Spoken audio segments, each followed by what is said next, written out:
ሰላም ሰላም ቤተሰቦቻችን እንዴት ናችሁ? ውድ ዩናይትዳውያን እነሆ ተገኝተናል። እንደተለመደው በርከት ያሉ መረጃዎችን ዩናይትድ ብቻ የተመለከቱ ይዘንላችሁ ተገኝተናል። እነሆ ዛሬ በአንድ ዜና መተናል። አስቸጋሪ ነገሮች ተፈጥረዋል። ከክረምቱ ከአየሩ ከድምፅ ብክለት ጋር በተያያዘ አንዳንድ ነገሮች አሉ። አንዳንዴ ማቅረብ አስቸጋሪ የሚሆኑ ለማንኛውም ከጠዋቱም ከሰዓቱም የያዝንላችሁ ዜናዎችን ጠርቀምቀም አድርገን ከሁለቱም ዜናዎች አልቀሩንም ማለት ነው። ዛሬ ረዘም አድርገን እነግራችኋለን ያሉትን ወሳኝ መረጃዎች። የሱፐር ኮምፒውተር ግምት ምን ይመስላል? ዩናይትድ ምን ደረጃ ላይ ይዞ ያጠናቅቃል? አሞሪም ከዩናይትድ ሊሰናበቱ ከሚችሉ የፕሪሚየር ሊግ አሰልጣኞች አንዱ ሆነው ተቀምጠዋል ተብሏል። ይሄን እናየዋለን። አሰልጣኙ በዩናይትድ ቤት እንደዚሁ ስለመቀጠል እድላቸው በአራት ተጫዋቾች ላይ ከወዲሁ ከውሳኔ ስለማስተላለፋቸው አያይዘን የማርከስ ራሽፎርድን ጉዳይ እናያለን። ይሄ ተጫዋች አሁንም ከደጋፊዎች ጋር አንድ ሁለት እየተባባለ ነው አሁን እያየን ያለንበት ምስሎች። እንደዚሁም ተጫዋቹ ባርሴሎናን ብቻ ብሎ ሙጭጭ ስለማለቱና ራሱን ስለማውረዱ ያገኘነውን መረጃዎች እናግራቸዋለን። መረጃችንን እናቀርባለን። ሌላው ከዝውውር ጋር በተያያዘ አድማጮች በርከት ያለ መረጃ ይዘንላችኋል። አማካይ ክፍል ላይ ስለሚከታተሉት ሪዮስ ስለተባለው ተጫዋች እንዲሁም የዩናይትድ ደጋፊዎች ከትላንት ጀምሮ ቶማስ ፓርቴን እንቀማ ከአርሰናል እና አርሰናሎችን ቆሽቴ ብናሳረር የሚል አስተያየት ሰጥታችኋል። ክለቡ እየተመለከተው ነው ወይ? ምን ላይ ሰጣችኋለሁ። የፖል ፖግባ ጉዳይ አለ በአማካይ ስፍራ ላይ ዜና ነግራችኋለሁ። እንዲሁም መንጌ በቃን ስለዚህ ልጅ ካላለቀ በስተቀር ዜና አታውራን ያላችሁት የብሪያን ምቤሞ ዝውውር ጉዳይ አሁንም ትላንት መረጃ ወጥቶበታል። ምንድነው አዲሱ ነገር? ይሄ ተጫዋች ከጥቂት ወራት በኋላ ደግሞ በአንድ ውድድር ምክንያት ላይጫወት ይችላል። ወደ ዩናይትድ ቢመጣ እንኳን ከአፍሪካ ዋንጫው ጋር በተያያዘ የምነግራችሁ ዜና አለኝ። ከግብ ጠባቂ ዝውውር ጋር በተያያዘ ኢሚሊያኖ ማርቲኔዝ ጉዳይ እናንተ በጣም ጠንከር እያለ ነው። አሁን ጠንከር እያለ ነው። የመምጣት እድል አለው እና አንድ ምክንያትም እነግራችኋለሁ። ይሄ ልጅ እውነት ወደ ዩናይትድ ሊመጣ የሚችልበት እድል እንዳለ የሚጠቁም መረጃ ነው እነግራችሁ። ብዙዎቻችሁ ኦናና እንዲወጣ ለምትፈልጉ ጥሩ ዜና ነው። ከአጥቂ መስመር ጋር በተያያዘ ደግሞ አድማጮች ስለ ኦስሜሄን ነገረን ብላችኋል። እውነታውን እነግራችኋለሁ። የጌኬሬሽን ጉዳይ እንኳን አላነሳውም፣ ብዙ ግን ጠቀስ አድርጌዋለሁ።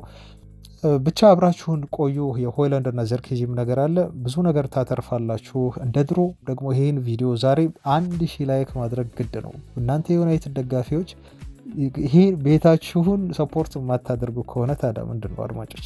ቤታችሁ ነው፣ ላይክ አድርጉ እንጂ። ሀሳብ አስተያየት፣ ጥያቄም ካላችሁ ኮሜንት ላይ እንደ ሁሉ ጊዜው ጥሩ ተሳትፎ ያደረጋችሁ ነው። ብቻ አብራችሁን ቆዩ። ሱፐር ኮምፒውተር እንደተለመደው የቀጣዩን የ2025-26 የእንግሊዝ ፕሪሚየር ሊግ የደረጃ ሰንጠረዥ ትንበያውን አስቀምጧል። ያው ብዙ ዳታዎችን ወስዶ በተለይ ባለፈው ሲዝን ካሳለፉት አንጻር ነው ይሄንን ደረጃ የሚያወጣው እና ከአምናው የተሻለ ደረጃ ሰጥቷቸዋል። ያው ዩናይትድ አምና ወደ 16ኛ ሆኖ ነው ያጠናቀቀው በሊጉ የደረጃ ሰንጠረዥ። ዘንድሮ ግን 9ኛ ሆኖ ይጨርሳል የሚል ግምቱን ሱፐር ኮምፒውተር ሰጥቶናል። ኦፍኮርስ እኛ ዩናይትድ ከዚህ በላይ ደረጃ ይዞ ያጠናቀቃል ብለን ነው የምንጠብቀው። ግን ይሄ 9ኛ ደረጃ ሱፐር ኮምፒውተር ግምት በቀላሉ የሚታይ አይደለም። አድማጮች ታውቃላችሁ፣ ያው ዩናይትድ ካሳለፈው ሲዝን አንጻር የተወሰዱ ስታቶችን በመሰብሰብ ቁጥራዊ መረጃዎችን በመሰብሰብ ብዙ ፋክቶችን አይቶ አመዛዝኖ የሚያወጣ በመሆኑ ግምቱ ልክ ነው ይሳካል ማለት ባይሆንም ግን ዩናይትድ ቢያንስ አትሊስት ቶፕ 4 ይዞ እንዲያጠናቀቅ እንፈልጋለን። ይሄን የማያደርግ ከሆነ ደግሞ እንደ ደጋፊ እንደ ክለብ የምንመኘው ያንን ነው። ያን የማያደርጉ ከሆነ ደግሞ ዩናይትዶች ቢያንስ በአውሮፓ ውድድሮች ላይ ተሳትፎ እንዲያደርጉ ሁላችንም እንፈልጋለን። ግን ከአውሮፓ መድረክ ውድድሮች ራሱ በ2 ነጥብ ዩናይትድ ርቆ ስለሚያጠናቅቅ የትኛውም አውሮፓ ውድድር ላይ ቀጣይ ሲዝን አይሳተፍም ነው ሚለን እንደ ሱፐር ኮምፒውተር ግምት ከሆነ። እንግዲህ 7ኛ ደረጃ ላይ ይዞ ያጠናቀቀው ቡድን እንኳን ባለፈው ዓመት 23 ነጥብ ነው ከዩናይትድ እየበለጠው ማለት ነው። ስለዚህ ቀጣይም ቲሙ ዘጠነኛ ደረጃ ይዞ የሚያጠናቅቅ ከሆነ የአውሮፓ ሻምፒዮንስ ሊግ ብቻ አይደለም ሌሎች የአውሮፓ ውድድሮችም ላይ መሳተፍ አይችልም ማለት ነው። ግን ይሄ ኖርማሊ ግምት ነው፣ እንደ ግምት እንደ ሀሳብ ነው የተቀመጠው። አድማጮቻችን አርሰናል እንደለመደው ግን ሁለተኛ ሆኖ ይጨርሳል ማለቱ ሱፐር ኮምፒውተር ይሄ ሁላችንንም የሚያስማማ ይመስለኛል። እንደ ዩናይትድ ደጋፊ አርሰናል ሁሌም ሙሽራ ነው፣ ሙሽራ ሆኖ አያውቅም፣ ሁሌም አጃቢ ነው ተብሎ በሊቨርፑል ደጋፊዎች እንደተተቸና ብዙ ነገር እንዳስባለ ታውቃላችሁ አድማጮቻችን። እና ይሄ ነቆራ ተመችቶናል፣ ግን ለእኛ ክለብ ዘጠነኛ ደረጃ ነው አይመጥንም። ከዛ በላይ ሆነን ማጠናቀቅ አለብን። ሱፐር ኮምፒውተር እንደተሳሳተም ማስመስከር መቻል ይኖርብናል ማለት ነው። ግን የፕሪሚየር ሊጉ ሻምፒዮን ይሆናል ብሎ ግምቱን የሰጠው አሁንም ለሊቨርፑል ነው ማለት ነው። ሊቨርፑሎች የፕሪሚየር ሊጉን ዋንጫ ያነሱታል ብሎ ገምቷል። 77 ነጥብ ነው እንግዲህ ይዘው ያጠናቀቃሉ ብሎ የገመተው። አርሰናል ሁለተኛ ሆኖ ያጠናቀቃል ብሏል። 75 ነጥብ ይዘው በ2 ነጥብ ርቀው ማለት ነው። ሲቲ ሶስተኛ ሆኖ ያጠናቀቃል ከአርሰናል በ1 ነጥብ አንሶ 74 ነጥብ ይዞ ይጨርሳል ብሏል። ቼልሲዎች ደግሞ አራተኛ ነው የተገመተው 69 ነጥብ ይዘው። እንዲህ የሚሆን ከሆነ ሱፐር ኮምፒውተሩ እንዳለው የሊጉ ዋንጫ የሚገኝበት ፖይንት በጣም ያንሳል ማለት ነው አድማጮቻችን። አምና እንኳን ሊቨርፑል በጣም በትንሽ ነጥብ ሊጎን በላ ስንል ነበር። አያችሁ ዘንድሮ ደግሞ እንደ ሱፐር ኮምፒውተር ግምት ከሆነ 7 ነጥብ ይዞ የፕሪሚየር ሊጉን ዋንጫ መብላት ይቻላል ማለት ነው። ፖሲቢሊቲው አለ ማለት ነው። ይሄ የሚያሳየን አንድ የወሰድኩት ቁም ነገር ምን እንደሆነ ታውቃላችሁ? የሆነ አድማጬ አስተያየት ሁሉ ሰጥተ ነበር ትላንት። ራስን ታውቃለህ አድማጬ፣ እናንተም ኮሜንቱን ካያችሁ ታውቃላችሁ። አሁን የእንግሊዝ ፕሪሚየር ሊግ ቀላል የሚባል እንኳን ቲም የለም እኮ ብለህ ነበር አስተያየት የሰጠው ማለት ነው። ብዙዎቻችሁ የምትጋሩት ይመስለኛል። ዩናይትድ የመጀመሪያዎቹን 5 ጨዋታው ይቅርታ አድማጮች ስቅታ ከዚሁ ከሱፐር ኮምፒውተር ግምት ጋር እንደዚሁ ወጣ እንበልና አድማጮች የተያያዘ መረጃ የቤት ፋየርን ነው የምነግራችሁ። ከሊጉ ይወርዳል ያላቸው ቅድም ሳልነግራችሁ ሊድስ 18ኛ በርንሌይ በመጡበት እግራቸው ይመለሳሉ ነው ያለን። 20ኛ ደግሞ ሰንደርላንድ፣ ሶስቱም ከሻምፒዮንሺፕ ያደጉ ናቸው።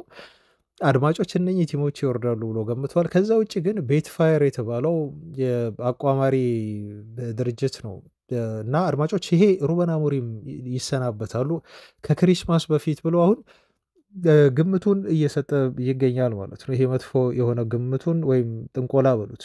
ኦፍኮርስ ይሄ የተባለው ያው ካለው የሊጉ ደረጃ የፊክስቸሩ አወጣት ስነስርዓት አንጻር ሩበን አሞሪም ከፕሪሚየር ሊጉ የሚሰናበቱ አሰልጣኝ መሆናቸውን ከክሪስማስ በፊት እንዲህ ብለው ዘግቧል። እናንተም ስጋታችሁን ገልጻችኋል። ይሄ በጣም አግባብ ይመስለኛል አድማጮች። መስጋታችን አሁን ተገቢ ነው።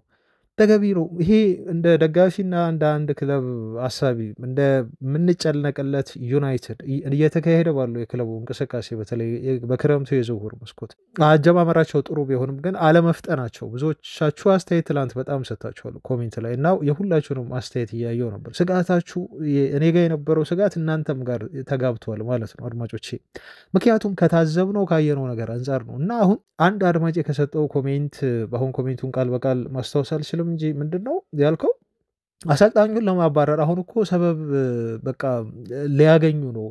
ምክንያቱም አሰልጣኙን በአግባቡ ሳይደግፉ እና የሚፈልገው አጫወት የሚሆን ተጫዋች ሳያመጡለት በደንብ በቅጡ በቃ አይችልም ተብሎ ሩበን አሞሪም አሁንም ሊወቀስና ደግሞ ቲሙ አሰልጣኝ ስለማሰናበት ሊያስብ ነው። አንዳንዶቻችሁ በእርግጠኝነት ሁሉ ይሄን ተናግራችኋል። ዩናይትድ እንዲህ ካልሆነ ካላሻሻለ ሩበን አሞሪም እርግጠኛ ነኝ በቃ አይቆይም ቀጣይ መሰናበቱ ነው እያላችሁ ስጋታችሁን ስትገልጹ ነበር። እኔ አሁን ትንሽ በጣም ቀር የሚለኝ ምን እንደሆነ ታውቃላችሁ? በአሰልጣኙ እምነት አለኝ።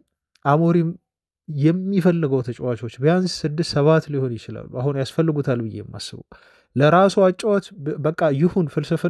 ለፍልስፍናው ሟች ነው። ዜና ሞቶ ነበር እንደውም አሞሪም በቃ እሱ ያሰበው እና ያቀደው ይሆናል ብሎ ያሰበው ነገር ካልሆነ በስተቀር ሌላ ነገር መስማት ሁሉ አይፈልግም። ስለዚህ እናንተ እንደምትሉት ይሄ ወደ ትራዲሽናል ወደ ሆነው 4-4-2 ይቀየር ፎርሜሽኑ ምናምን አይሰራም ሰውየው ጋር። በቃ አሞሪም መጫወት የሚፈልገው በባክስሪ ነው። ይሄን ምንም ማድረግ አይቻልም አድማጮች። እና በ3-4-3 አጫወቱ መጽናት ነው የሚፈልገው፣ መጽናት ይፈልጋል እሱ። ይሄን አጫወት ሲስተሙን መቀየር አይፈልግም። በስፖርቲንግም ውጤታማ ያደረገው ነው፣ በእንግሊዝ ውጤታማ ሆንበታለሁ ብሎ አሁንም ተስፋ ያደረገው ነው። 6 ወር አየ ነው አልሆነም። ለዩናይትድ ምንም ያመጣው ነገር የለም።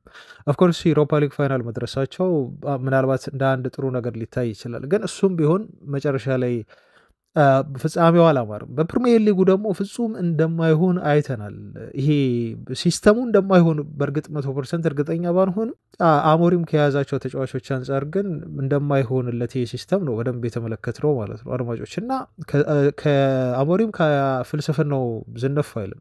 እነኚህ ደግሞ የክለቡ አመራሮች እንደተመለከታችሁት የሚፈልገውን ነገር በደንብ ድጋፍ እያደረጉለት በፍጥነት እየፈጸሙለት አይደለም። የሚፈጽሙለት አይመስልም። አሁንም እኔ ሳይ አሁን አጀማመሩ ጥሩ ነው የኮሪያ ግን አይመስለኝም። አሁን እኛ ለውጥ እንደምንጠብቀው አይነት ይሄ እንደምናስበው 5-6 ተጫዋች ጥሩ የሚመጡኑ ተጫዋቾችን እኔ የሚያመጡለት አይመስለኝም። እርግጠኛ አይደለሁም። 3 ሜቢ ምናልባት 3 ፈራሚዎች ከሆነ ነው።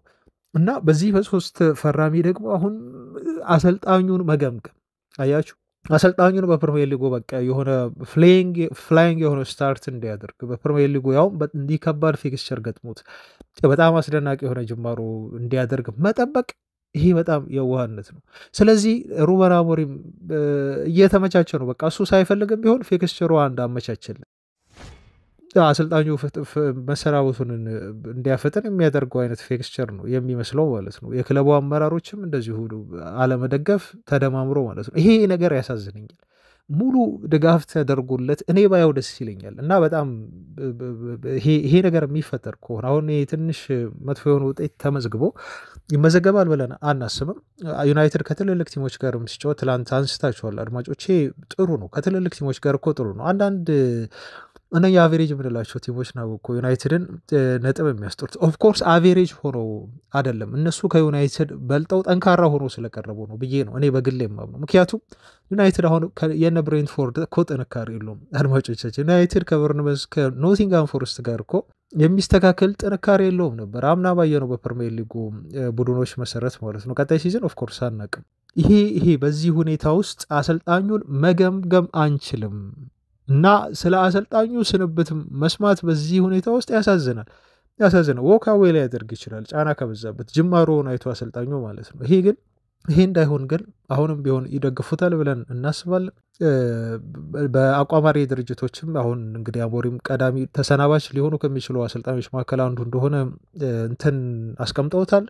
ይህን ነገር ፉርሽ ቢያደርጉልን በደንብ ደግፈውት አሰልጣኙም ራሱን በደንብ ቢያሳምን የሁላችንም ምኞትና ደስታ ነው። ቻይኒ ወይስ ሩበን አሞሪም ማርከስ ራሽፎርድን ተባለ። ዘሰን ጋዜጣ ነው ይሄ ይዞ የወጣው።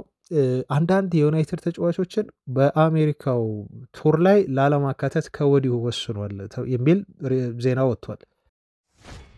እነኚህ ተጫዋቾች ማርከስ ራሽፎርድ አንደኛው ነው፣ ጋርናቾ እንዲሁም አንቶኒና ሳንቾ ናቸው። እነኚህ ልጆች በአሜሪካው ቱር ላይ መካተት የለባቸውም በሚል አሰልጣኙ ለክለቡ ሰዎች ቶሎ መፍትሄ እንዲፈልጉላቸው አሳስቧል ተብሎ ተነግሯል ማለት ነው። በተለይ ማርከስ ራሽፎርድ ያው ታውቃላችሁ በጣም ልምምድ እየሰራ ነው።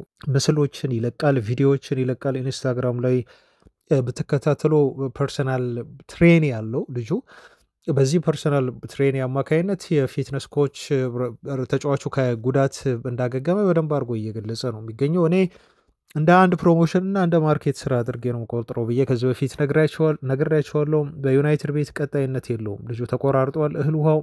አንዳንድ ደጋፊዎች ከትላንት ጀምሮ ትላንትም ኮሜንት ላይ እያየው ነበር፣ ለምን ራሽፎርድን ቆይቶት ስትራይከር ቦታ ላይ አይጠቀምም? አሁን የስትራይከር ቦታ ላይ ሁላችሁም ትንሽ ወደ ማመን እየመጣችሁ ነው። ዩናይትድ ያለ ስትራይከር ፊርማ ክረምቱን ሊያጠናቅቅ እንደሚችል ያ ጥሩ ነው፣ ተመችቶኛል። በቫርዲ ላይ አንዳንዶቻችሁ አልተስማማችሁም። ቫርዲ አይሆንም ለዩናይትድ ብላችሁ አስተያየት ሰጣችኋል። ግን ምንም አጥቂ ካለማስፈረም ቫርዲ መጥቶ ቤንች ላይ ቢቀመጥ አይጎዳም በሚል እሳቤ ነው እኔ ያን ነገር የተናገርኩት። ኦፍኮርስ ቫርዲ ለዩናይትድ ይመጥናል። በዚህ የዩናይትድ ስብስብ ውስጥ እሱ ትክክለኛው አጥቂ ነው ብዬ መናገሬ ግን አይደለም። ግን ምንም አጥቂ ካለመኖር ቫርዲ ቤንች ላይ ቢቀመጥ በጣም ነው ደስ የሚል እኔ የግል አስተያየት ነው አድማጮቼ። ስለዚህ ይሄን ያነሳሁት ምንድነው ቢያቆየው ራሽፎርድ ስትራይከር ላይ እሱንም ቢሞክረው እስቲ ጥሩ ነበር እኮ አያችሁ ምናምን የሚል አይነት አስተያየት አይቻለሁ። እኛ ራሽፎርድን እኮ አልጠላ ነው ብቃቱን እንዳለው እኮ ልጁ ማንም የሚከድ አይደለም። የአካዳሚ ተጫዋች እኮ ነው። ከ9 ዓመቱ ነው ምናምን ጀምሮ እኮ ነው ልጁ በዩናይትድ አካዳሚ ያደገ ልጅ ነው። እዛው ማንቸስተር የተወለደ ልጅ ማንቸስተራዊ እኮ ነው ልጁ። ግን አይሆንም በቃ አይሆንም። እህል ውሃችን ይሄ እጣ ፋንታችን ኮከባችን ተለያየ ልጅ እንዳሳደግከው እናትም እኮ ቤት ውስጥ ልጅ ወልዳ ሁለት የተለያዩ አይነት ልጆችን እንዲሁ ትወልዳለች። የእናት ሆድ ጅጉርጉር ነው ይባላል። እና ይሄ በቃ ልጄ ነው እንዴ እስክትል ድረስ በጣም ወጣ ያለ ባህሪ ያለው ልጅ ቢኖራል። አንዱ ደግሞ በጣም አመለሽጋ በቃ ለእናቱ ሟች ይሆን ለፋሚሊው በጣም የሚሞት እና ፋሚሊውን የማይዘነጋ አይነት ልጅ ማለት ነው። አሁን የራሽፎርድም ጉዳይ እንደዛ ነው የሆነብን። እኛው አሳድገ ነው ለዚህ አብቅተ ነው ይሄን ዝና ያገኘ። ከዛ በቃ የሆነ ጊዜ ቶፕ ጎሎችን አስቆጠረ። የሚገርም ሲዝን አሳለፈና እነኛ ውዳቂ የሆኑ አመራሮች የማይታሰብ ገንዘብ ሰጡት። የረጅም ዓመት ኮንትራት ያሁን ማለት ነው። የረጅም ዓመት ኮንትራት በጣም ከፍተኛ 350 ሺህ አይቶት ልጁ በታሪክ ሰምቶት የማያውቀውን ገንዘብ ሰጠ ነው። ከዛ በኋላቸው ማርከስ ራሽፎርድ ከኮንትራቱ በኋላ የምናውቀውን የድሮ በጣም የሚለፋው የሚታትረውን ማርከስ ራሽፎርድ እና ከኮንትራቱ በፊት የነበረውን ሲዝን ግማሽ እንኳን ጎል ማስቆጠር ያቃተው ተጫዋች ሆነ ማለት ነው። ተበላሸብን። አያችሁ፣ እኛው ያሳደግን እኛው ለዚህ ያበቃ ነው። ባለንዶር ሁሉ እኮ ይበላል ብለን እያጨ ነው የነበረ ተጫዋቻችን እኮ ነው። የት ይደርሳል ብለን ያለ ነው ተጫዋቻችን፣ ግን አልሆንም። በቃ አያችሁ፣ ጠላ ማለት ነው። እናቱን ጠላ። ጡት እንግዲህ ዩናይትድን እንደ እናት ብናየው ለሱ ለዚህ ደረጃ ያበቃችሁን እናት ጠላት እና ለእሷ መዋደቅ እንኳን አልፈለግም እንጂ ለዩናይትድ ማርከስ ራሽፎርድ በክለቡን እንደማደጉ የሆነ ነገር ማድረግ ነበረበት። ለዩናይትድ በቃ ደም መስጠት የነበረበት ልጅ ነው። አሁን ብሩኖ የሚያደርገውን ነገር ራሽፎርድ ማድረግ ነበረበት። ኤኒዌይስ ግን እኔ ስለነሱ ሳወራ በጣም እንትን ነው የሚለኝ፣ ሆድ ይብሰኛል በጣም እኔ ስለምናደድባቸው ነው። እንደ ከአካዳሚ ልጅ ስለምናደድበት ነው። ራሽፎርድም ላይ የሳንቾን ጉዳይ ስለ ሳንቾም ሳወራ ተመሳሳይ አይነት ስሜት ነው ያለኝ። አድማጮች ብዙ ላወራ ይችላሉ ስለነሱ። አሁን ራሽፎርድ ታውቃላችሁ፣ ሰሞኑ እንደውም ስለሱ ዜና በደንብ አልነገርኳቸውም። ከባርሴሎና ጋር ስሙ ተያይዟል። ባርሴሎናን እየፈለገ ነው። ራሱ ለማርኬቱ ያቀረበ ልጅ ነው። ወደ ባርሴሎና ለመሄድ አሁን ከጉዳት ነፃ እንደሆነ እኮ እያሳያቸው ነው ለክለብ ስፖርቲንግ ዲሬክተሮች፣ በተለይ ለባርሴሎና እንደዚህ በየጊዜው አፕዴት የሚያደርገው እና ቪዲዮዎችን የሚለቀው በጣም ጠንከር ያሉ ሩጫዎችን ሲያደርግ ምናምን ማለት ነው። ይህን እያደረገ ያለው የባርሴሎና ዝውውሩ እንዲሳካለት አንድ ፑሽ ለማድረግ ነው። ሌላ ለምንም አይደለም። ልጅ ባርሴሎናዎች ደግሞ ዊሊያምን አስፈርሙ። ዊሊያም ይሄ አትሌቲክ ቢልባኦን ማለት ነው። እሱን ለማስፈርም በግል ጨርሰዋል፣ ተስማምተዋል። ሚሄድ ነው የሚመስለው አድማጮች፣ የጊዜ ጉዳይ ካልሆነ በስተቀር ማለት እሱ ባርሴሎና ወኪሉ ልኮ ባርሴሎና ድረስ አናግሯቸው አስባችሁታል። አሁን እሱ ዊሊያምን ሲያስፈርሙ ምን ያህል ያለመፈለግ ስሜት አይሰማውም? ሙንዶ ዲፖርቲቮ ምን አለ ከዛ በኋላ ራሽፎርድ የሚያስበው ይህን ተጫዋች ቢያስፈርሙም ከአትሌቲክ ቢልባኦ ቢያንስ ጥሩ ባካፕ ሆናለሁ ብሎ ያስባል አሉ። እዛ ያለው ስትራይከር ለምሳሌ ሌቫንዶቭስኪ ነው።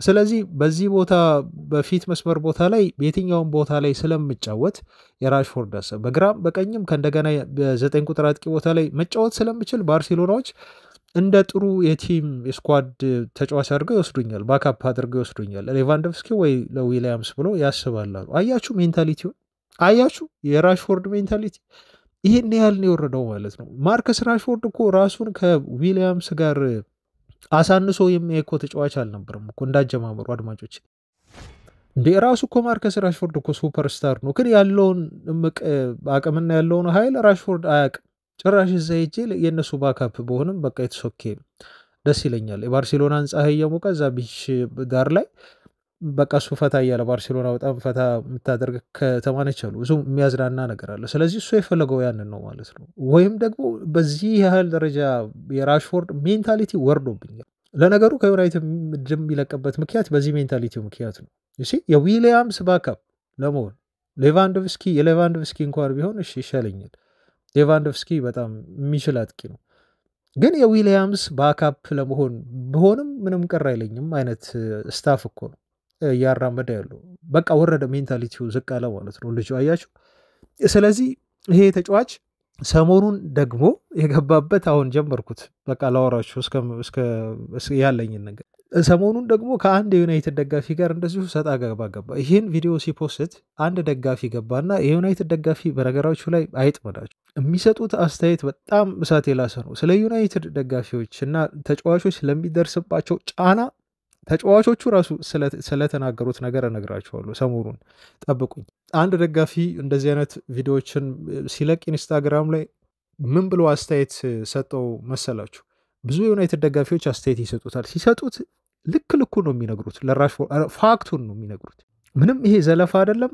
ፋክቱን ሲነግሩት ግን ራሽፎርድ ጥሩ ስሜት አይሰማም። ይሄን በግልጽ ነው የምነግራቸው። ከዩናይትድ ሊወጣም የፈለገበት አንዱ ምክንያት በዚህ በደጋፊዎች ጫና ነው። ከደጋፊዎች ጋር እየገባ ባለው ሰጣ ገባ ምክንያት ማለት ነው። እነሱ ይናገራሉ እንቅጭ እንቅጫዋን፣ እሱም አያስችለውም። ያነባል፣ ያያቸዋል፣ አንዳንድ ምላሽ ይሰጣል። አሁን እንደዚህ ብሎ አንድ ኮሜንተር የዩናይትድ ደጋፊ እንደዚህ ሲል ተናገረ።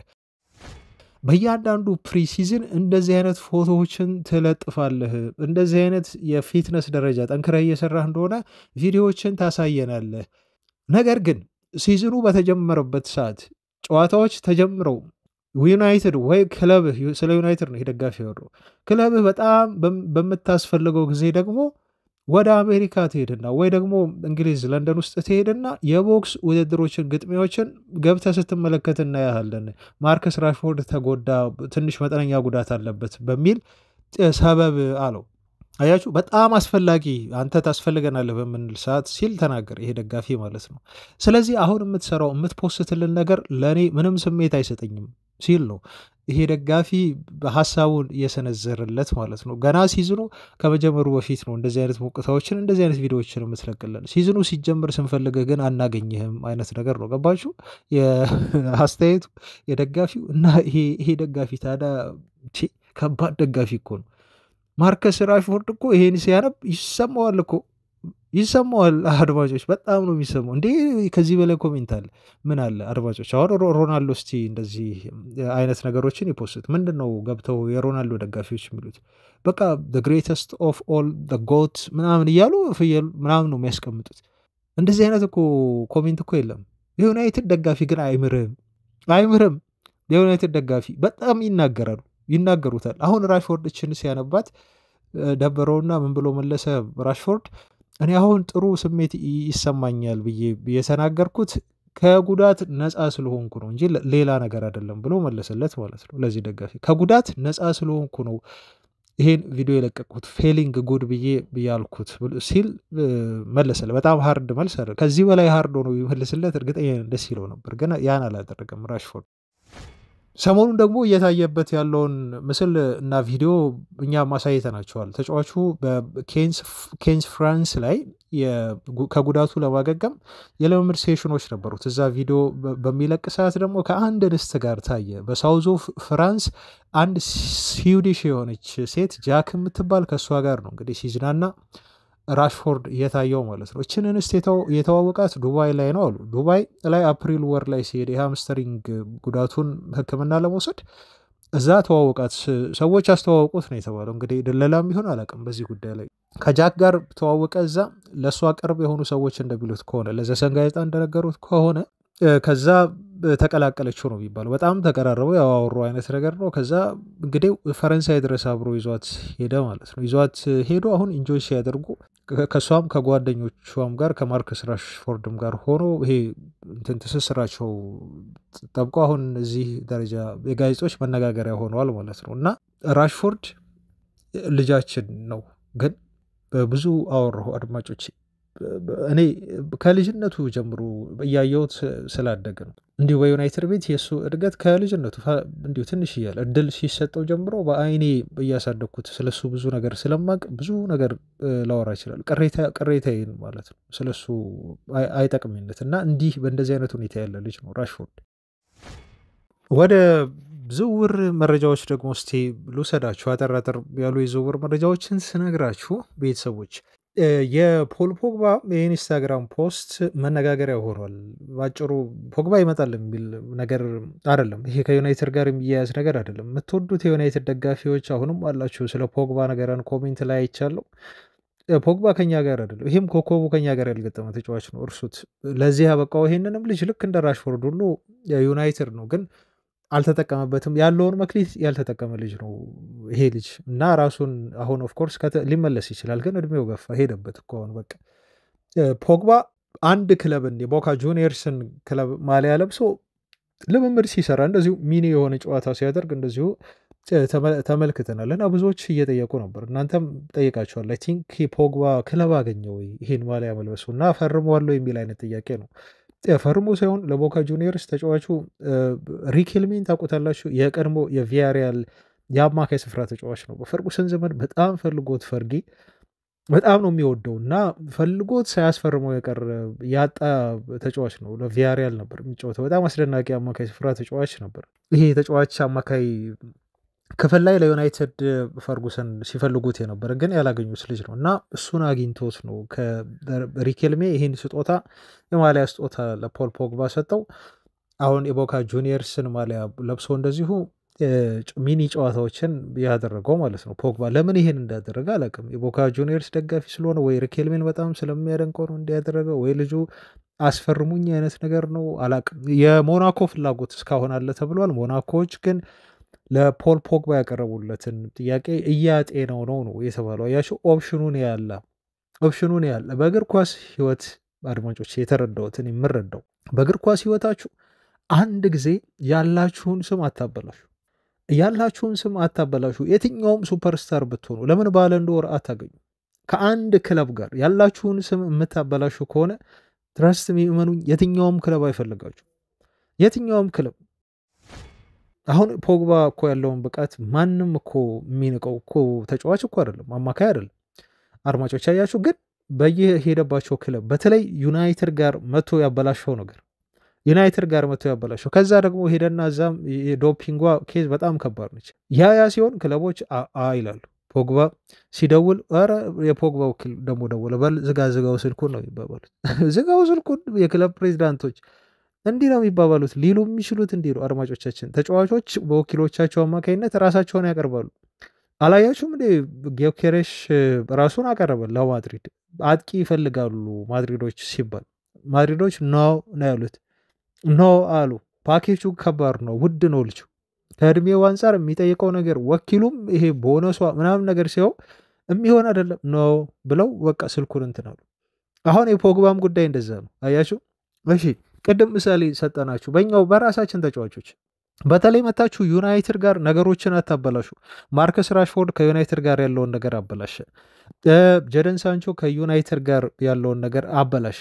አያችሁ አሁን ክለቦች ይሄ ነው ያሉ። በተለይ ዩናይትድ ጋር መታችሁ ነገሮችን ስታበላሹ የራሳችሁን የእግር ኳስ ህይወት እንደምትዘጉ እንጀራችሁን እንደምትሰጉ ተጫዋቾች አይገባቸውም። በጣም ጅል ናቸው። ለቃሉ ይቅርታ አድርጉልኝ። ጅል ናቸው እነኚህ ተጫዋቾች። በጣም በሳል ተጫዋች ከሆንክ ዩናይትድ ጋር ጥሩ መጫወት ያለብህ፣ መልፋት ያለብህ፣ መጣር ያለብህ ለዩናይትድ ብቻ ስትል አይደለም፣ ለራስህ ዘላቂ የእግር ኳስ ህይወት ነው። እስቲ አሁን የዩናይትድ ኮንትራቱ ቢለቅ ሳንቾን ቀጣይ ሲዝን ላይ ክለብ እኮ ሊያገኝ ይችላል፣ ሊያስፈርመው ይችላል። ግን የሚፈርመው ይሄኔ ወይ በ60,000 ፓውንድ በ100,000 ፓውንድ ነው ሳምንታዊ ደሞዝ ቀጣይ ክለቡ የሚያስፈርመው። ልጁ እኮ ገና 25 ዓመቱ ነው ሳንቾ። አያችሁ ብዙ መስራት እኮ ይችላል። በጣም አሁን ጥሩ ግሮ ለፍቶ ዩናይትድ ቤት ደምቶ ራሱን ቢያሳይ ልጁ ቀጣይ ደግሞ የ300,000 400,000 ፓውንድ ሳምንታዊ ኮንትራት ከየትኛውም ክለብ ሊሰጠው ይችላል። ሳውዲ እኮ ሄዶን ይሄን ያህል ገንዘብ ሁሉ ሊያገኝ ይችላል ልጁ ቢያንስ ማለት ነው አውሮፓ ውስጥ ቢያገኝ። ግን ይሄን ነገር ሁሉ አበላሸ። ዩናይትድ ጋር ሲሆን ለመግነንም ቲሙ ይመቻል። ራስን በደንብ ፕሮሞት ለማድረግ ጥሩ የምትሰሩ ከሆነ በቃ ዩናይትድ ጋር የመጣ ተጫዋች ሁሉ ሱፐርስታር ነው። ብሩኖ ፈርናንዴስን ተመልከቱ። ምን አድርገው ዩናይትድ ቤት እንዴት ጥሮ ግሮ ራሱ ተጫዋቹ ልጁ ሱፐርስታር ሆኖ እንደተቀመጠ ይሁት። በቃ የትም ቢሄድ እኮ ብሩኖ ፈርናንዴስ ዓለም ላይ የትም ቢገባ አፍሪካ ውስጥ እዚህ ጋር አንድ መንደር ውስጥ ቢሄድ ብሩኖ ፈርናንዴስን የማያውቀው ሰው እኮ የለም። ሳንቾን ግን አሁን ቢያዩት ሊገላምጡት ሁሉ ይችላሉ። የትም እዚህ አፍሪካ ውስጥ ይታወቃል እኮ መታወቅ፣ ግን በጥሩ ነገር አይደለም የታወቀው። አያቸው ዩናይትድ በመላው ዓለም በጣም ተጽዕኖ ያመጣል ቲሙ። የትም ብትሄዱ ኤዥያ ላይ ብትሄዱ ምን ብትሉ ለብሩኖ ፈርናንዴስ የሚጮህለት ልጅ ነው። በቃ ጠንክሮ ሰርቶ ራሱን አሳምኗል። ይህን ልጅ ግዙን ብላችሁ ራሱ ለገበያ ብታቀርቡት የትኛውም ቲም ይደውልላቸዋል። እንዴት ነው እስቲ ምናምን ብሎ ዋጋውን ምናምን ጠይቃቸዋል። አያችሁ አሁን ሳንቾም አበላሸ፣ ራሽፎርድም ይኸው ክለብ አቶ ነው። እነኚህ ተጫዋቾች ከዩናይትድ ጋር ያላቸው ኮንትራት ሲያበቃ የሚወድቁበትን ነገር ትመለከታላችሁ ዝም ብላችሁ አድማጮች። ይህን የኔን አስተያየት አስታውሱ። የፖግባም ጉዳይ ተመሳሳይ ነው።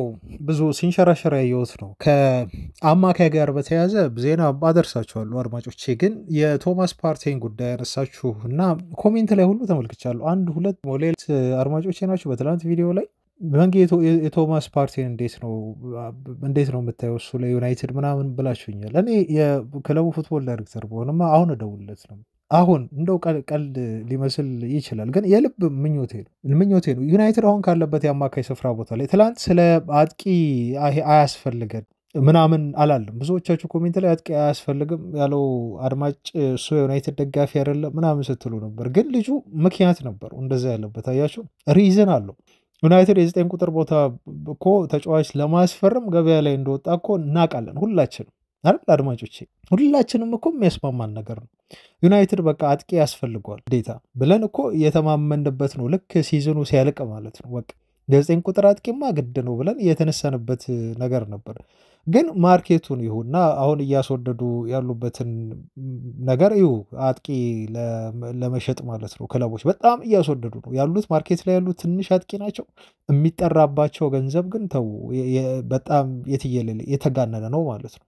ስለዚህ አሁን እርግጠኛ መሆን አንችልም የ9 ቁጥር ተጫዋች ቦታ ላይ ማስፈርም ከሚል እሳቤ አንጻር ነው። እና እኔም አሁን ግምት የ50-50 ያዙት ያልኳቸው ትላንት አጥቂ ያስፈርማል ላያስፈርምም እኮ እየደመደምኩ አይደለም። በቃ አያመጣም ማለት እኮ አይደለም።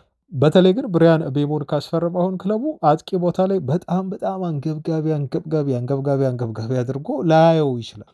አቅም የለም፣ ገንዘብ የለችም፣ እየተሸጡም አይደለም ልጆች ታውቃለች። ከዛ አንጻር ነው ልጁም ሎጂካል ነው ልላችሁ ፈልጌ ነው እንጂ ዩናይትድ አጥቂ አያስፈልገውም እያለን አይደለም። አጥቂ ባያስፈልገውማ ዴላፕ እኮ ይሄን የዩናይትድ ተጫዋች ነበር። ይሄን ታውቃላችሁ አይደል? ቼልሲ ወስኖ ወደ ቼልሲ ባሄድ ኖሮ ተጫዋቹ ሀሳቡን ባይቀየር ኖሮ ዩናይትድ ይሄኔ ዴላፕ በእጁ ገብቶ ነበር። ዴላፕን ዩናይትዶች ቢያስፈርሙ ደግሞ የብሪያን ቤሞን ዝውውር እንግዲህ ትላንት የሰማነው ነገር አለ፣ በኋላ የምነግራችሁ ነገርም አለ። አንዳንድ ዜናዎችን ብዙን አንገፋበትም። ግን ዴላፕ ለዩናይትድ ፈርሞ ቢሆን ኖሮ ዩናይትድ ለዚህ ተጫዋች ዝውውር ከ30 ሚሊዮን ፓውንድ በላይ ያወጣል። የብሪያን ቤሞ ዝውውር ላይ እንደዚህ ገፍቶ ይሄዳል ብዬ ደግሞ አላስብም እኔ በግሌ። ለምን አሁንም የብሪያን ቤሞ ላይ እየተናነቁ ነው በገንዘብ ምክንያት ማለት ነው። አያችሁ፣ ሰጣ ገባውን ነግራቸዋለሁ በኋላ።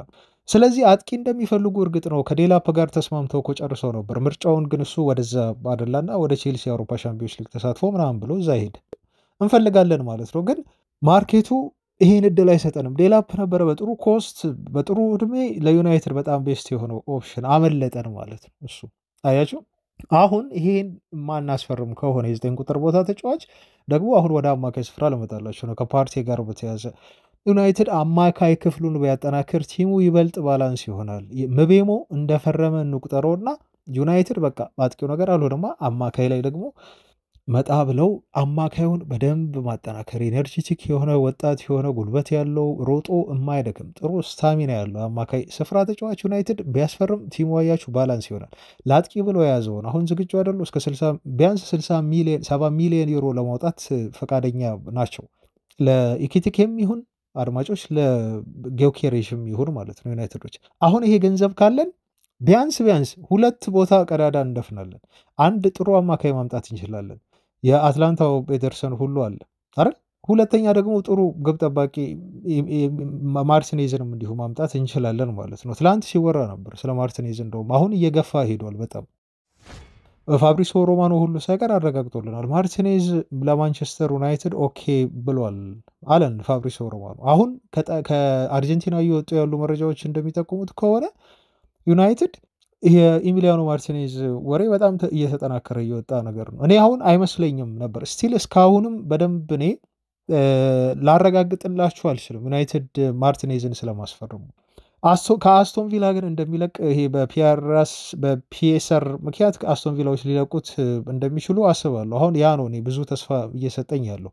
አያችሁ፣ በምንም ዋጋ ይሁን በውሰትም ይሁን ብቻ ከደሞዝ ቢላቸው ላይ አንስተው ዩናይትድ እንዲገዛ የሚያስገድድ ኮንትራት ምናምን አካተው ልጁን ለመቀነስ ሙከራ ያደርጋሉ። በዛ ላይ ጆርጅ ሜንዴዝን ቀጠሩ። አያችሁ፣ በጣም ልምድ ያለው በሳል የሆነ ወኪል ነው። አሁን ጊዮኬሬሽ ላይ እንደ ጣልቃ እንደገባው ማለት ነው። ስለዚህ ያመቻቻል። ጆርጅ ሜንዴዝ ማለት ከዩናይትድ ቢያንስ ሩብ ሀብቱን ያካበተ እውቅ ወኪል ነው። ሚኖ ራዮላ ሳይመጣ እኮ የቀዳሚ ነው። የነ ዴቪድ ደህያ በተለይ ከፖርቹጋል የሚወጡ ትላልቅ ክርስቲያኖ ሮናልዶን ጨምሮ ትላልቅ ተጫዋቾች ወኪል ነው። ከዩናይትድ ጋር ያለው ሪሌሽን በነገራችሁ ላይ በጣም ጥብቅ ነው። ጆርጅ ሜንዴስ አያችሁ፣ ኢሚሊያኖ ማርቲኔዝም ይህን ሰው ቀጠረው አለ ፋብሪሶ ሮማኖ አለ። አሁን እድል አለው። የግብ ጠባቂው ሁኔታ ዩናይትድ ቤት ማርቲኔዝ ሊመጣ እንደሚችል እድል አለ ማለት ነው። አሁን ይህን ከምን ጋር አያይዘን አነሳን አድማጮች እንዳይምታታብን ከአጥቂው ጋር አያይዘን ያነሳ ነው። አጥቂ ማናስፈርም ከሆነ አማካይ ምርጥ አማካይና ግብ ጠባቂ ከመጣለን ቲሙ ምን ይሆናል? ባላንስ ይሆናል። የብሪያን እምቤሞን መፈረም እዛ ጋር እርግጠኛ ሆነን ማለት ነው። አያችሁ አጥቂ 9 ቁጥር ባይኖረም ግን ቲሙ ምን ይሆናል? ባላንስ ይሆናል። እዛ ጋር አጥቂ ከምራችሁ ብዙ ጎል እያስቆጠራቸው አማካዩ በማንም ቲም ኦቨርራይድ የሚደረግ ከሆነ በእድሜ ለጋ የሆኑ ጉልበት ያላቸው ፈጣን ሮጦ የማይደክሙ አማካዮች ነው እያንዳንዱ ቲም ውስጥ ያሉት። ተመልከቷቸው፣ ጥቁር በቃ ስታሚናቸው ሀይ የሆነ በጣም ፋይት የሚያደርጉ አማካዮች። ይሄን ከብሩኖ ፈርናንዴዝ አናገኝ። ብሩኖ ትንሽ ሲነካ የሚወድቅ አማካይ ነው ታውቃላችሁ። ካዛሚሮ ደግሞ ጉልበቱ ስታሚናው እንደ ጥሩ አይደለም። ፋውል ሲሰራ ደግሞ ያስፈራል ካዛሚሮ አይደል እንዴ። ኡጋርቴ ከኳስ ጋር ችግር አለበት። ለዛ ነው እኮ ዩናይትድ ከተለያዩ አማካዮች ጋር ስሙ እየተነሳ ያለው። ስለዚህ እዛ ቦታ ላይ ተጫዋች ብናስፈርም ቲሙ ምን ይሆናል? ባላንስ ይሆናል ለማለት ነው። ከዚህ አንጻር ነው ያልነው እንጂ ብዙ አስተያየቶቻችሁን ሁላችሁንም ትላንት ብዙ ኮሜንት ነው እየሰጣችሁት፣ በደንብ ነው ያየሁት የሁላችሁንም ማለት ነው። ሀሳባችሁ በዚህ ዙሪያ የተንሸራሸረ ነው። አሁን ክለቡ እንደኛ ያስባል አያስብም የሚለውን ግን እሱን አብረን እናያለን፣ የሚወስደውን እርምጃ ማለት ነው። ይሄን ለምንድን ነው ያነሳሁት አድማጮች?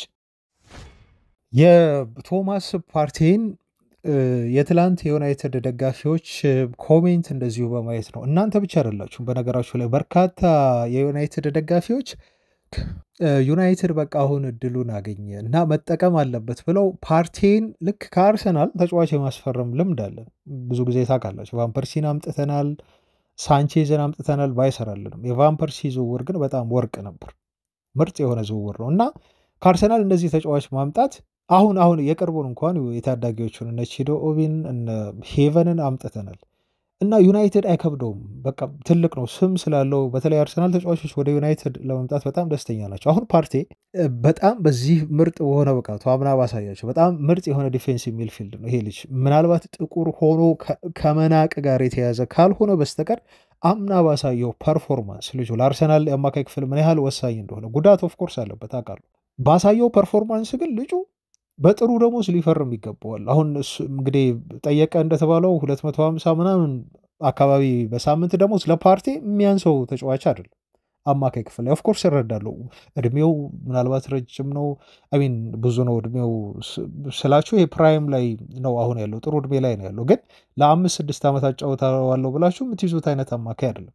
አርሰናል ምናልባት ያን እያሰበ ነው የአጭር ዓመት ኮንትራት ነው መስጠት የሚፈልገው። ምክንያቱም ከጉዳቱና ከእድሜው ጋር በተያዘ ሪስክ መውሰድ አይፈልጉም ማለት ነው እነሱ። አያችሁ፣ ለዩናይትድ ግን የአጭር ጊዜ አራማጃችን ይሆናልች፣ ያሻግረናል የተወሰኑ ዓመታትን 1-2 ዓመታት ልጁ የተሻለ በጥሩ ገንዘብ ትላልቅ ምንመኛቸውን አይነት አማካዮችን እንደ ባሌባ አይነቶቹን እስክናስፈርም ድረስ ቶማስ ፓርቴ በጣም የሚጠቅመን አማካይ ይሆናል ማለት ነው። ስለዚህ ፍሪ ኤጀንት ነው እና ዩናይትድ ቶሎ ብሎ ይሄ ተጫዋች ከአርሰናል መቀማት አለበት በሚል ምኞታችሁን ሀሳባችሁን እንዲሁ እየገለጻችሁ ነው። እናንተም በመላው ዓለም ያለው የዩናይትድ ደጋፊዎች እንደዚህ ነው፣ አርሰናልን በዚህ መልኩ ማስቀየም አለብን፣ ይሄን ልጅ ማምጣት አለብን እያላችሁ ማለት ነው። አልናቅም። አሁን ዩናይትድ ኦፊሻሊ ፍላጎት ይኖረው አይኖረው በፓርቲ ዙሪያ አላቅም፣ ግን የሚያዩት ይመስለኛል፣ ሊያዩት ይችላሉ የፓርቲን ጉዳይ።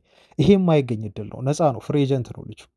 የእንግሊዝ ፕሪሚየር ሊግ በቂ የሆነ ልምድ አለው ዩሲ።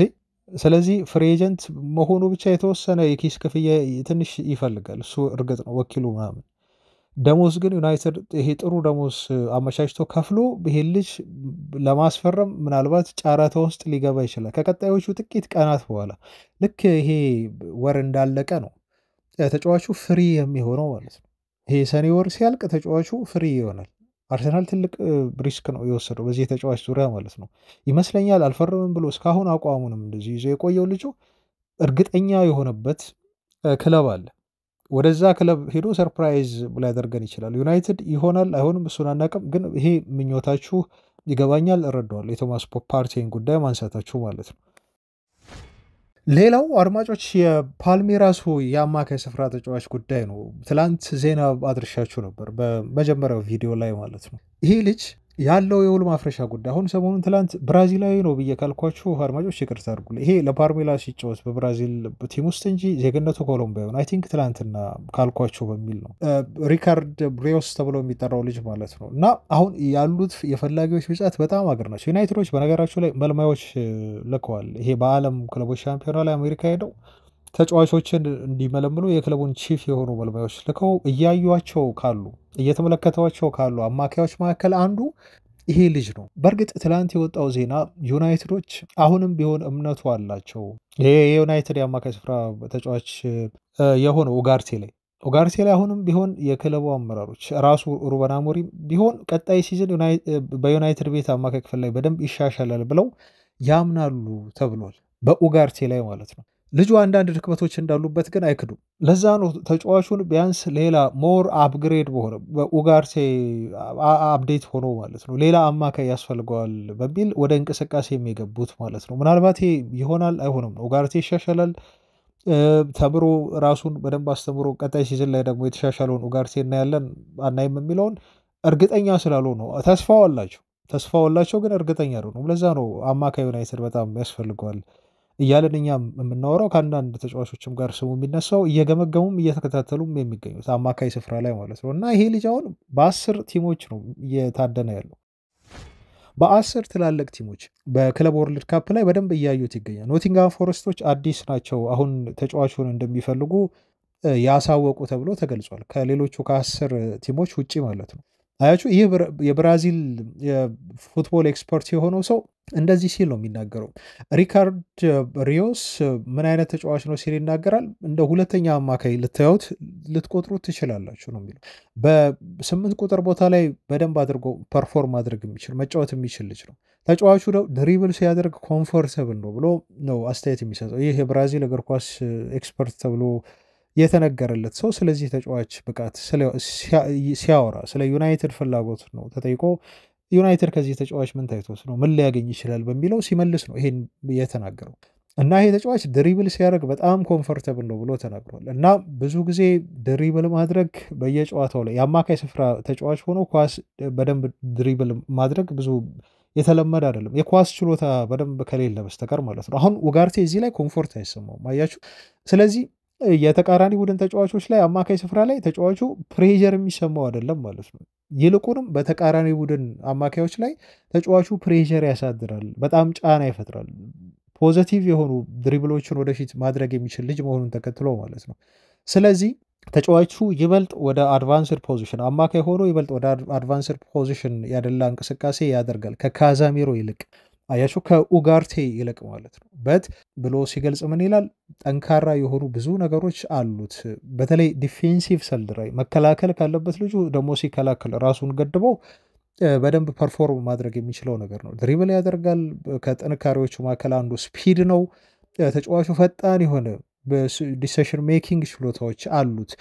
ፓስ ያደርግ በጣም ጥሩ ነው። ከእንደገና በኢንቴንሲቲ ነው የሚጫወተው። ኳስ እግሩ ላይ ሳይኖርም ልጁ በደንብ በኢንቴንሲቲ መጫወት የሚችል አማካይ ነው እና የልጁ ኮንሲስተንሲ ብዙ ጊዜ ፓልሜራስ ባደረጋቸው ጨዋታዎች በጣም መጥፎ ጨዋታ ነው ያደረገው የምትሉት በጣት የሚቆጠሩ ጨዋታዎች ላይ ነው የሚለው። እንግዲህ በብራዚል እግር ኳስ በጣም ኤክስፐርት ነው፣ ያውቀዋል።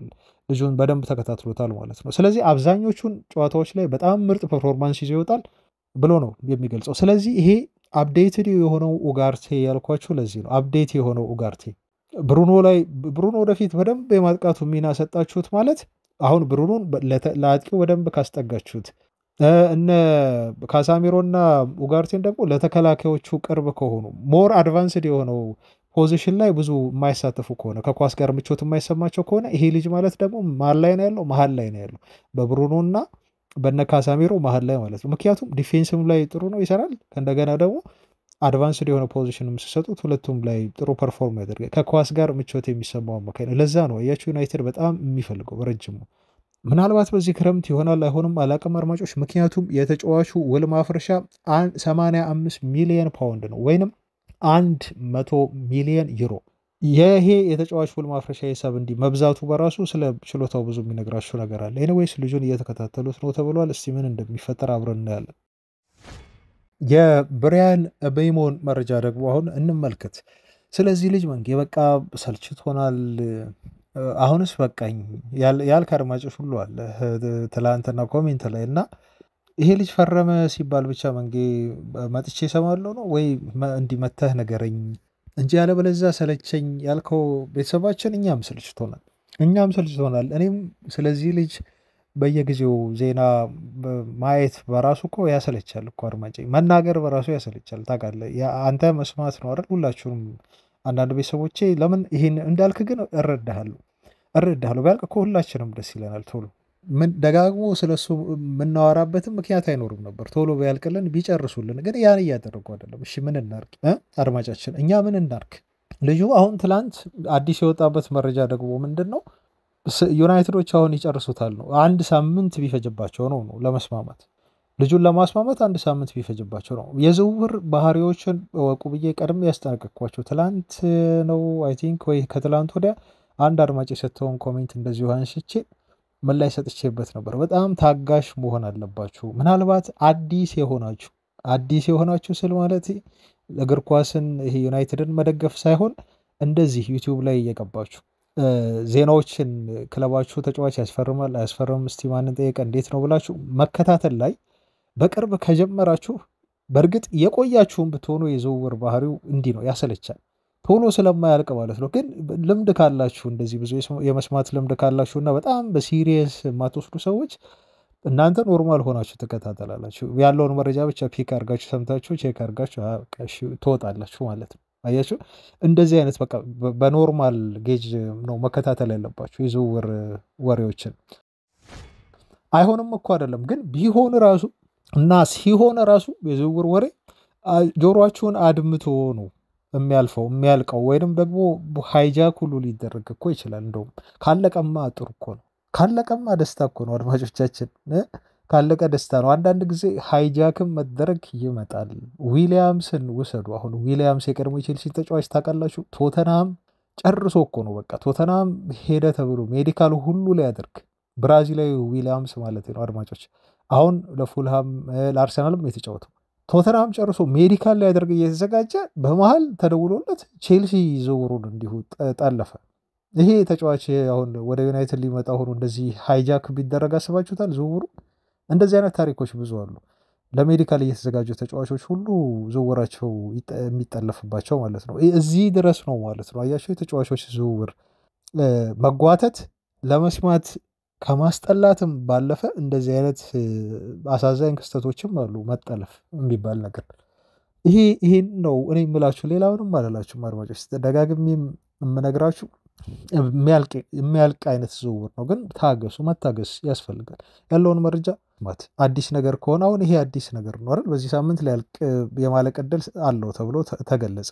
ዩናይትዶች ሁለተኛ ዙር ጥያቄ የተባለውን 60 ሚሊዮን ፓውንድ ፕላስ ነው። መጨረሻው የት እንደሆነ አይታወቅም።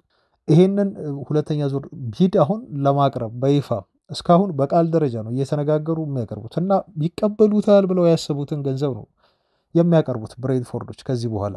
ስለዚህ ብሬንትፎርዶች ደግሞ ምን እያደረጉ ነው? ፋብሪሶ ትላንት እንደነገረን ቢዱን እስከ 70 ሚሊዮን ለማድረስ ነው እየጣሩ ያሉት።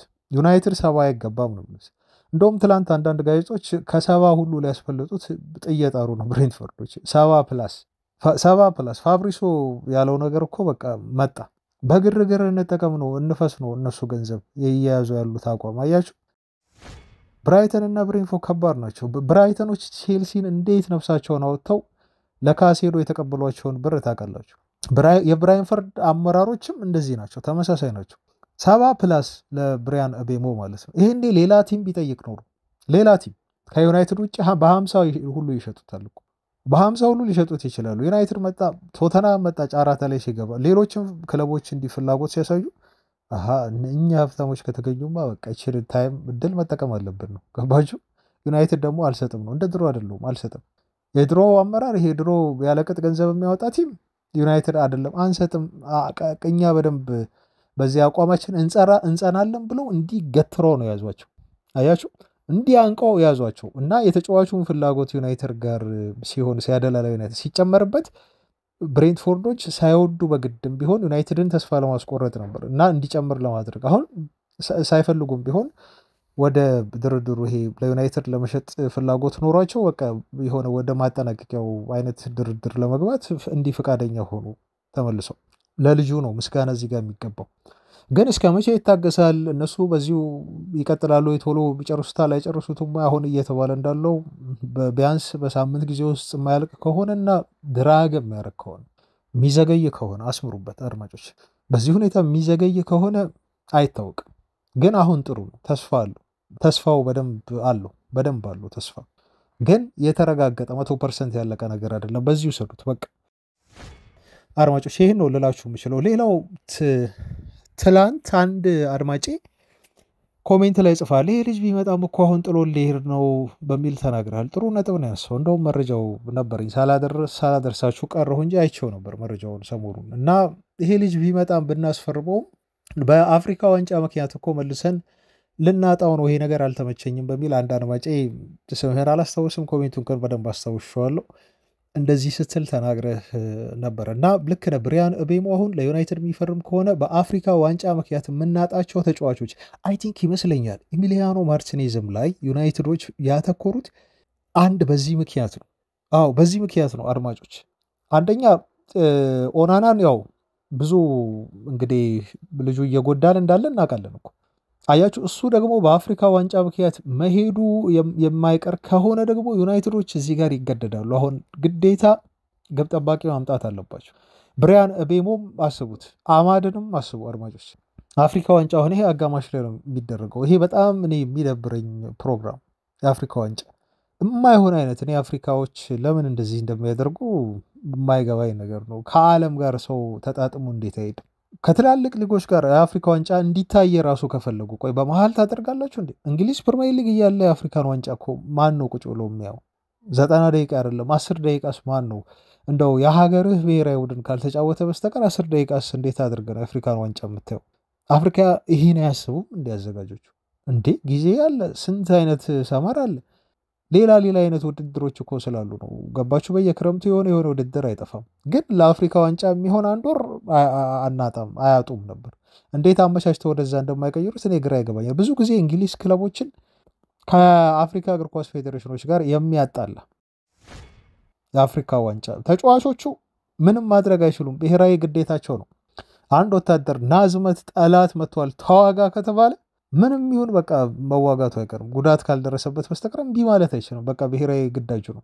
የትኛውም ዜጋ ተጫዋቾችም ና አንዴ ተመዝግቧል፣ በቃ ካሜሮናዊ ነህ አንተ ና ተጫዋት ለሀገር ኮትዲቫራዊ ነህ ና ከተባለ ከተጠራ ክለቡን ትቶ ይሄዳል። በዚህ ምክንያት ዩናይትድ አማድን፣ ኦናናን ከእንደገና ብሪያን እቤሞን ከፈረመ እንግዲህ አሁን ይፈርማል ተብሎ ነው የሚጠበቀው። እሱን ሊያጣ ይችላል ዩናይትድ ገና ሳይመጡ ማለት ነው። እነዚህ ልጆች አጣ ማለት ደግሞ የሚያመልጧቸው ጨዋታዎች አስቡ። በጣም ወሳኝ ሆኑ። የአስቶን ቪላ ጨዋታ የአፍሪካ ዋንጫ የሚካሄደው ከዲሴምበር 21 ጀምሮ እስከ ጃንዋሪ 18 ድረስ ነው አድማጮች። በዚህ ሰዓት ከአስቶን ቪላ፣ ከኒውካስል ዩናይትድ፣ ከዎልቭስ፣ ከሊድስ፣ ከበርንሌ፣ ከማንቸስተር ሲቲ ያስቡት። ከስድስቱ ጨዋታዎች የቪላ የኒውካስል እና የማንቸስተር ሲቲ ጨዋታ ያመልጣቸዋል። ከባድ ናቸው። ሌሎቹ ቀላል ናቸው ማለት አይደለም፣ ግን እነኚህ ጨዋታዎች ላይ ብሪያን እቤሞን ካጣን፣ አማድን ካጣን፣ ኦናና እንኳን ችግር የለውም ማርቲኔዝ ቢምጣለን እንጂ ኦናና ችግር ብዙ የሱ ነገር የሚያሰጋን አይመስለኝም። ግን አይታወቅም አሁንም እኮ ምክንያቱም ዩናይትድ ሶስተኛ ግብ ጠባቂው ነው ያ ሂተን ያለው አይደል? እርግጠኛ ብትሆኑት ምክንያቱም ባይንደር ሊሄድ ነው። ማርቲኔዝ ካልመጣ በስተቀር ማርቲኔዝ ካለ የኦናና ነገር አያሳስበንም። ግን የነ አማድ ብሪያን እቤሞ ነገር ያሳስባል ከወዲሁ በአፍሪካ ዋንጫው ምክንያት ለማለት ነው። አድማጭ የሰጠው አስተያየትና ስጋትህ እንዲሁ ይገባኛል። ያለው ሁኔታ ይሄ ነው። መረጃዎቻችን ይቀጥላሉ። ግን ከጀርባ ድምፅ ከሰማችሁ የዝናብ ድምፅ ነው አለች እና ከረበሻችሁ ይቅርታ ጠይቃለሁ። እንደዚህ ከዝናብ ጋር እየታገልን ነው አድማጮች መረጃ የምናደርሳችሁ። አንዳንዴ ምን ዘገየው፣ አንዳንዴ ሁሉ ላይሰራ የሚችልበት እድል የሚኖረው በእንደዚህ አይነት ምክንያቶች ነው እና እንደምትረዱን ተስፋ እናደርጋለን አድማጮቻችን። ለምሳሌ ዛሬ ጠዋት አልሰራንም፣ አስቸጋሪ ሁኔታ ተፈጠረ። እንደዚህ ይፈጠራል ሪከርድ በምናደርግ ሰዓት። እንደዚህ አይነት ነገሮች ስላሉ ነው ይቅርታ የጠየቅኳቸው። ይህን ወይስ ግን ትላንት ቤን ጃኮብስ አሁን የዩናይትድን አንዳንድ ተጫዋቾች ሁኔታ ያው ከምናምናቸው ጋዜጠኞች መካከል አንዱ እሱ ነው እና ተናግሯል። ወጥቶ በዩናይትድ ስታንድ ላይ ምን ተናገረ በአንዳንድ ዝውውሮቻችን ላይ የሚለውን ልንገራችሁ። በጣም ትኩረት አድርጎ የተናገረበትና እኔም እንድናወራበት የፈለግኩት ጉዳይ አንደኛ የምጠብቁት የቪክተር ኦስሜሄንን ነገር ተናገረ። ዩናይትዶች በይፋ አለ ቤን ጃኮብስ ከቪክተር ኦስሜሄን ዝውውር ራሳቸውን አግለዋል ብሏል። ራሳቸውን አግለዋል ቃል በቃል ብቻ ሳይሆን they are out of the race ነው ያለው። በቃ ወጥቷል፣ ከፉክክሩ ከተጫዋቹ ወጥቷል። ለምን ወጡ ታውቁታላችሁ። መደጋገም ነው የሚሆነው። ይህን በደንብ አድርጌ ከዚህ በፊት ነግሬያቸዋለሁ። ምክንያቱም የተጫዋቹ ዲማንድ ዌጅ ዲማንድ በጣም ከፍተኛ ነው። አንድ ነገር እዚህ ጋር አስምሬ ልንገራችሁ። ይሄ ተጫዋች ዩናይትድ መጥቶ መጫወት ሊፈልግ ይችላል። ትላንት ፈርዲናንድ እንዳለው ልጁ ምናልባት ዩናይትድን እየጠበቀ ሊሆን ይችላል። ግን ደግሞ አንድ አቋም አለው። ይሄ አቋም ምንድን ነው ካላችሁኝ፣ አንድ ቲም ሄጄ አውሮፓ ሻምፒዮንስ ሊግ የሚጫወት ከሆነ ደሞዜን ኮምፕሮማይስ ላደርግ ይችላሉ። ትልቅ ቲም ሆኖ አውሮፓ ሻምፒዮንስ ሊግ የሚጫወት ከሆነ ደሞዜ ችግር የለውም አይነት ነገር ነው። ኮምፕሮማይስ አደርጋለሁ። ምክንያቱም አያችሁ አሁን ይሄ የእንትናም ኬዝ እኮ እዚህ ጋር ነው እየመጣብን ያለው። የማን ነው ስሙ? የጌኬሬሽ ኬዝ። አታንሳብድ መንጌ አላችሁኝ ትላንት። መንጌ ስለዚህ ልጅ በቃኝ እኔ እንዲመጣ አልፈልግም ምናምን አላችሁ። አያችሁ አሁን ትላንት እኔ ፋብሪሶ እኮ ልጁ እምቢ አላለም ዩናይትድን እሺ ብሏል። አይሚን እሺ ብሏል ሳይሆን ተጫዋቹ እምቢ አላለም አፍ አውጥቶ ይመስለኛል ሲል ነው ፋብሪሶ ሮማኖ ተናግሯል። እና ከዚህ በኋላ ግን እኔ ፋብሪሶ ሮማኖን አላምነውም በጊዮኬሬሽ ዙሪያ። ይሄን ቢልም ብያችሁ ነበር። ያን የሚያረጋግጡ መረጃዎች ወጡ። አሁን እናንተም ትክክል ናችሁ፣ እረዳችኋለሁ። ምክንያቱም ጊዮኬሬሽ ልቡ ከኛ ጋር አይደለም፣ ቀልቡ እኛ ጋር አይደለም። አድማጮቻችን እሱ ቀልቡ ያለው ከአርሰናል ጋር ነው። ፋብሪሶ ይመስለኛል ዩናይትድን እሱ ውድቅ አላደረገም ያለው ልጁ አድቫንቴጁን እየጠበቀ ነው።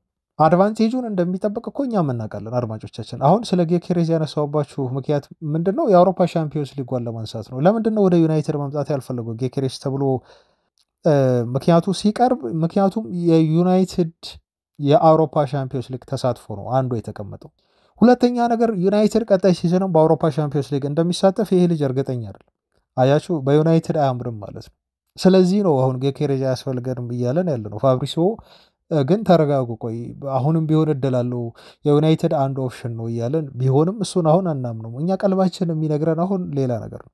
ይሄን ካልኳችሁና ትላንት እንዲሁ ይመስለኛል ብሎ ነው የተናገረው ብዬ ካልኳችሁ በኋላ ደግሞ ብዙ መረጃ ደግሞ ወጣ። አያችሁ የእኛን ስጋትና የእናንተንም ልጁን አለመፈለግ የሚያረጋግጥ ልጁ ለጓደኞቹ ሲናገረው ከአርሰናል ጋር ጨርሷል አላቸው አሉ ጓደኞቹ። ከአርሰናል ጋር ጨርሻለሁ ብሏቸዋል። አያችሁ ወደ አርሰናል ለመሄድ ነው ፑሽ እያደረገ ያለው አሁን ልጁ። ቀልቡም ሁሉም ልቡም ወደ አርሰናል ሄዷል ብዬ ያልኳችሁ በዚህ ምክንያት ነው ማለት ነው። ልጁን አሁን መርሳት ይኖርብናል። እናንተም ልክ ናችሁ። ስለ ጊዮኬሬሽ በቃን መንጌ ይቅርብን አትንገረን ያላችሁት ትክክል ናችሁ። ግን ተስፋ መቁረጥም እኮ ማወቅም አለባችሁ አንዳንዴ። በቃ ይሄን እውነታ ካወቃችሁ አሁን ጥሩ ነው። አያችሁ አጠብቁም ከልጁ ማለት ነው። ቢመጣም እኔ ስለ ልጁ በጠራጠራለሁ። በአይነኝ ቁራኛ ነው። ይሄ ሳይድ አይስ የሚሉት ነገር አለች አይደል? አሁን እንደዛ የምናየው አይነት ተጫዋች ነው የሚሆነው። እና ጊዮኬሬሽን ነገር እርሱት። በዚህ ሁኔታ ላይ ነው ያለው አሁን ልጁ። የጁቬንትስንም ጥያቄ ሁሉ እኮ አልቀበልም አለ ተባለ። 11 ሚሊዮን ዩሮ በአመት ደሞዝ አቅርበውለት አይ ለአርሰናል በቃ ልጁ ለንደን ነው ያለው። ቀልቡም ልቡም ምኑም ነገር አይሆንም። አያችሁ አይሆንም። አሁንም ኦስሜሄን ያነሳው ነገር ምንድን ነው? ዩናይትድ መጥቼ ሻምፒዮንስ ሊግም አጥቼ ደሞዝም ቀንሼ ልጫወት አልችልም አይነት ነገር። ስለዚህ ሻምፒዮንስ ሊግ ካልተሳተፍኩ ልትከፍሉኝ ይገባል ነው የደሞዝ የምፈልገውን ደሞዝ ዲማንዴን ልትሰጡኝ ይገባል። ሁለት አጥቼ አይሆንም አይነት ነገር ነው። ገባችሁ? አሁን ቤን ጃኮብስ ያለው ነገር ይሄ ነው በቃ። ስለዚህ የኦስሜሄንም ነገር ቀዝቀዝ አድርጉት። ቀዝቀዝ የሞተ ያከተመ ነገር አይደለም፣ ግን ቀዝቀዝ ማድረግ ያስፈልጋል። ስለዚህ ተጫዋች አሁን መናገርና ለእናንተም ዜና ማድረስ ይብቃን በዚህ ደረጃ ላይ ስለሆነ ማለት ነው። ሌላው ግን ስለ ራስመስ ሆይለንድ የሰጠው አስተያየት ነው እና ዩናይትዶች ራስመስ ሆይለንድ በውሰት እንዲለቅ ይፈልጋሉ።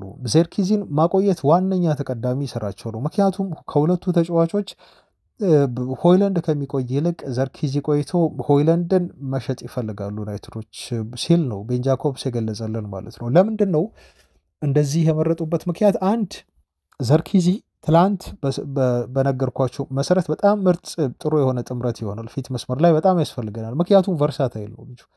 ቨርሳታይል ሆኖ ይሄ ተቀያያሪ ሆኖ ከነኚህ ሶስት ተጫዋቾች ጋር ብሪያን ቤሞ የሚፈርም ከሆነ መጫወት ይችላል በደንብ ፊት መስመር ላይ ማለት ነው።